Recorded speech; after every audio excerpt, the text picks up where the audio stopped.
Эвакуация в Крыму, новые удары, крупнейший стратегический объект поражен, ответ Путина за Крым.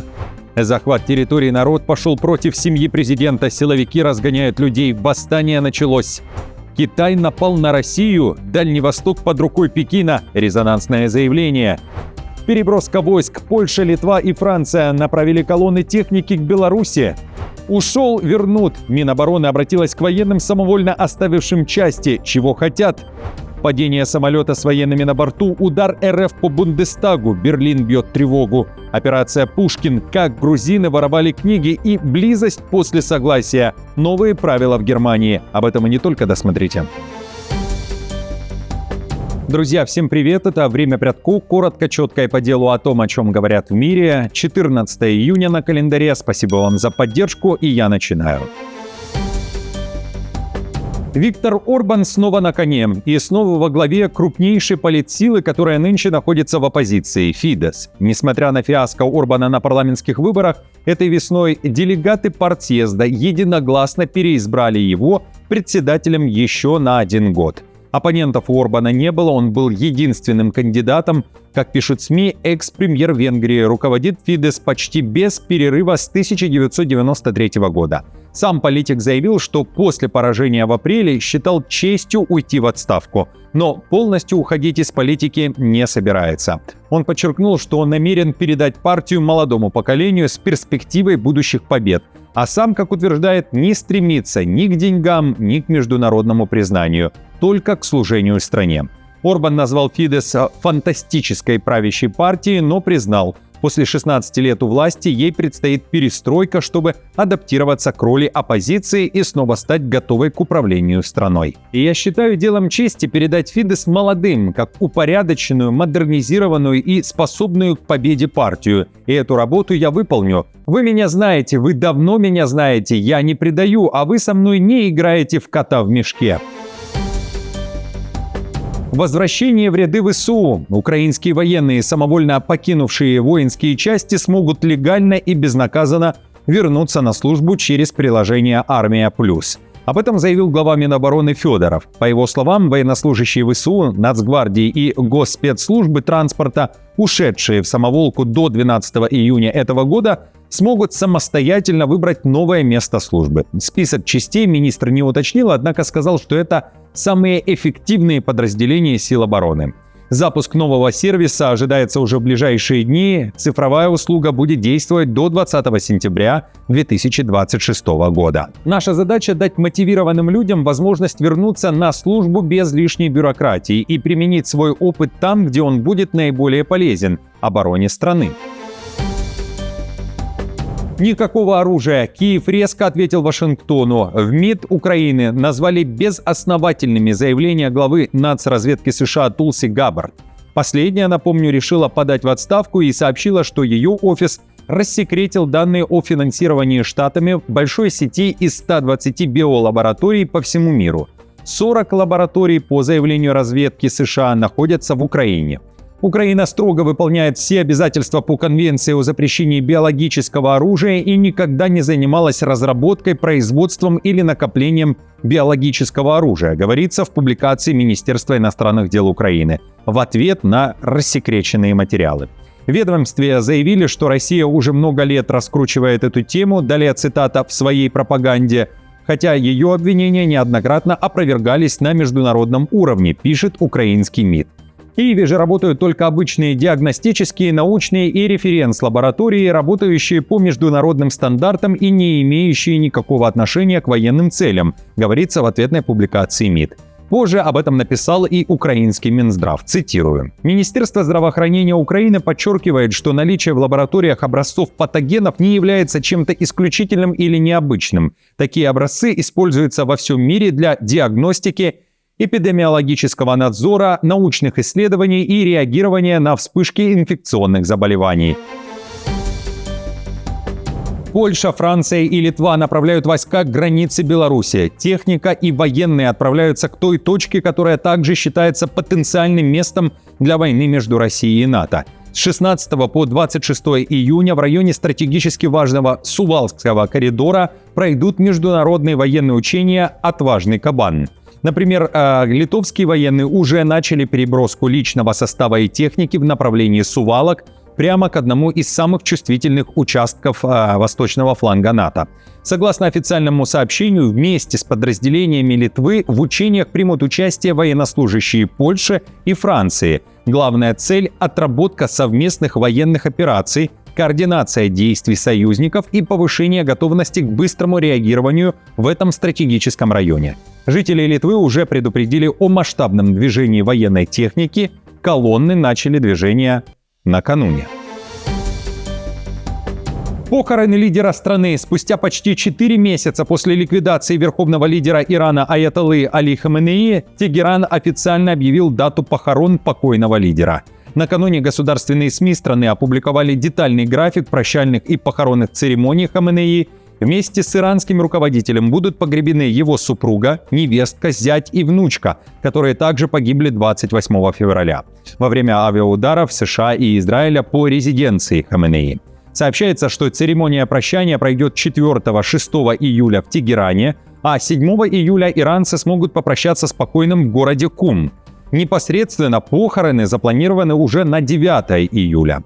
И по прогнозам, в церемониях прощания примут участие до 20 миллионов жителей Ирана. Покойный лидер будет похоронен в священном мавзолее имама Резы, 8-го шиитского имама в Мешхеде. Всех уважаемых граждан, свободолюбивых людей мира, последователей исламской школы и друзей Ирана приглашают принять участие в этих торжественных церемониях и проводить в последний путь павшего лидера-мученика.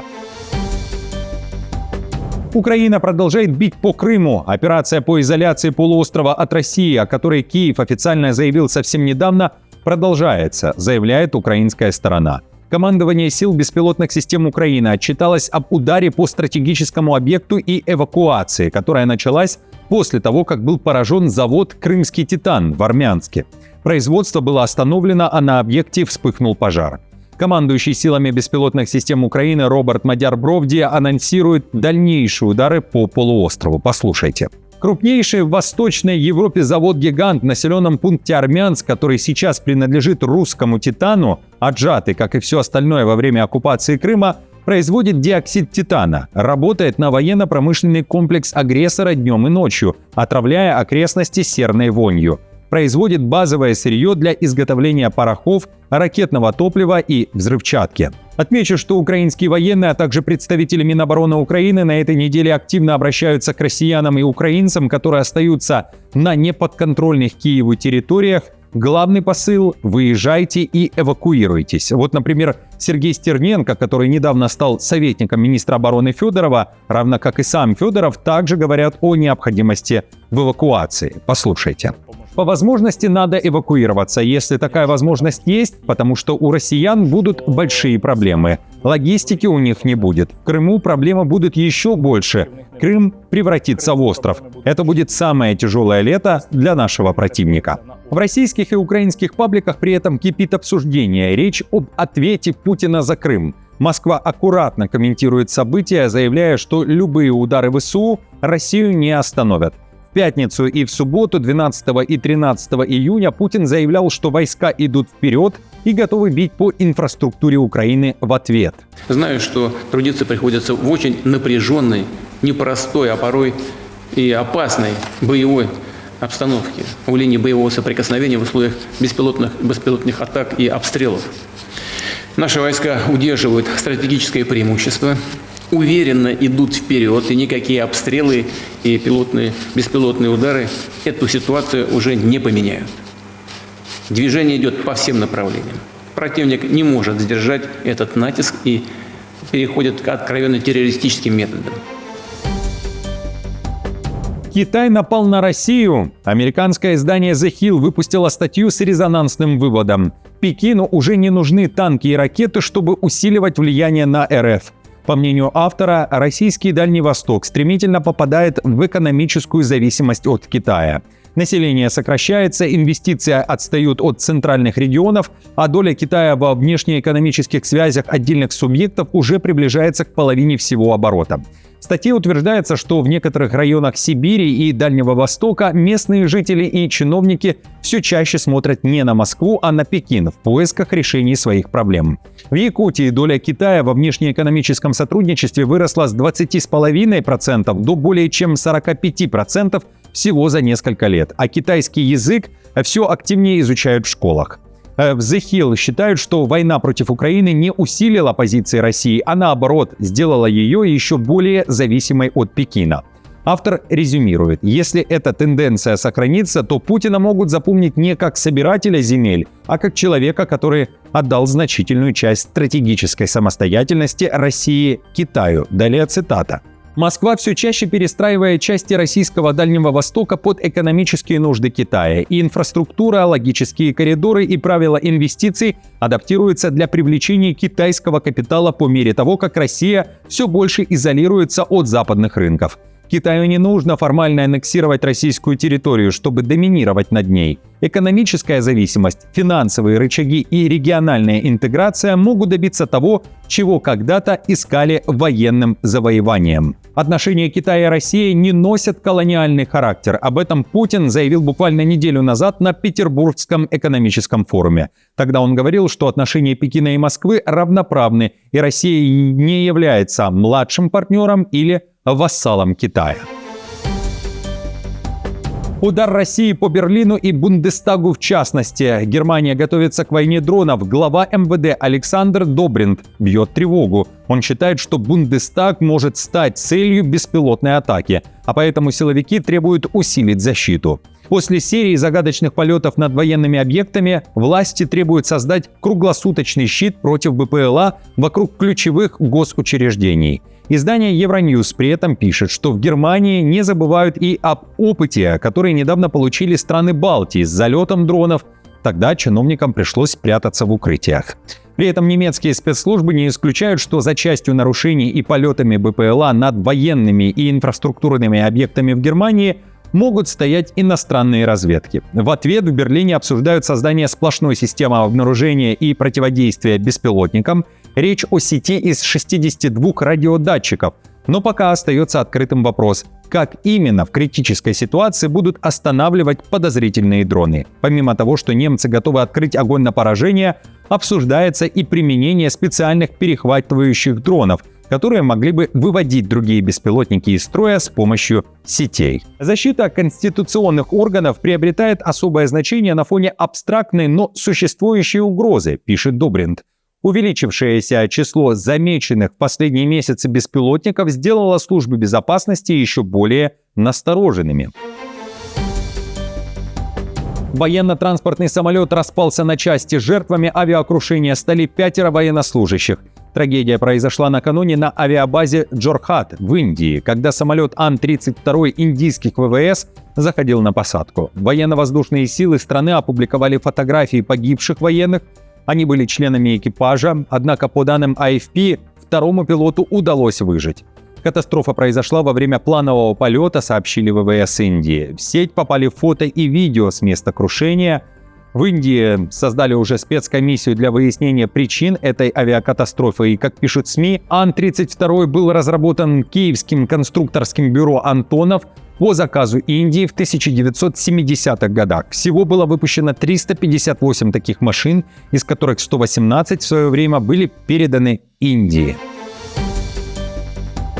Операция «Пушкин». Суд вынес приговор 6 грузинам, которые устроили дерзкую кражу редкой русской классики из главных библиотек Франции. Как пишет Le Monde, главный фигурант дела Михаил Замтарадзе получил самое суровое наказание – 7 лет тюрьмы и пожизненный запрет на въезд во Францию. Его подельник Бека Церекидзе проведет за решеткой 4 года. Еще 2 фигурантов, которые находятся в Грузии, осуждены заочно на 6 лет. В прокуратуре рассказали детали преступления. Кража произошла еще в 1923 году.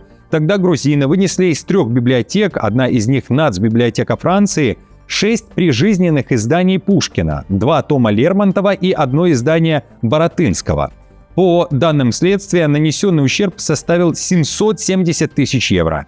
Найти раритетные книги пока не удалось. По мнению следственных судей, эти кражи могут быть связаны со стремлением России вернуть российское культурное наследие в страну в момент, когда отношения между Москвой и Европой из-за войны становятся все более напряженными.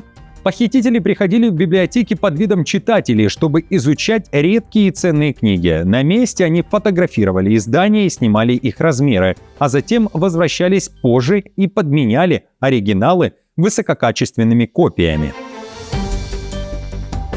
В постель только после предварительного «да». В Германии предлагают радикально изменить законодательство о сексуальных преступлениях. Инициатор реформы, глава немецкого Минюста Штефани Хубик, настаивает, чтобы в законе появилась четкая формулировка касательно соглашения на близость, которая гласит «только «да» означает «да». По ее словам, половые отношения должны считаться добровольными только в том случае, если все участники прямо выразили свое согласие.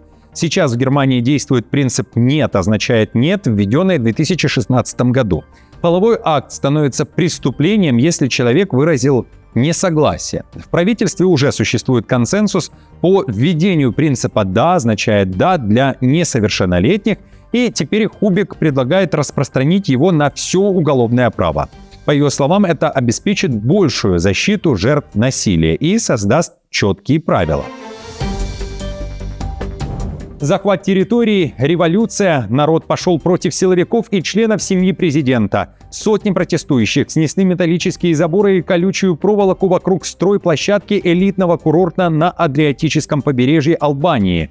Участники акции скандировали «революция» и вступили в стычки с полицией, однако силовики не помешали демонтажу ограждений. Жители деревни Рёл, на территории которой развернули стройку, протестуют уже несколько недель. Требуют, чтобы власти свернули строительство фешенебельного отеля, которое курирует компания зятя Трампа Джареда Кушнера. Также, по словам протестующих, эти земли принадлежат им, а застройщик с позволения правительства просто конфисковал их. Напомню, ранее многотысячные митинги проходили в столице страны Тиране. При этом премьер Албании Эди Рама заявляет, что реализация американского проекта продолжится.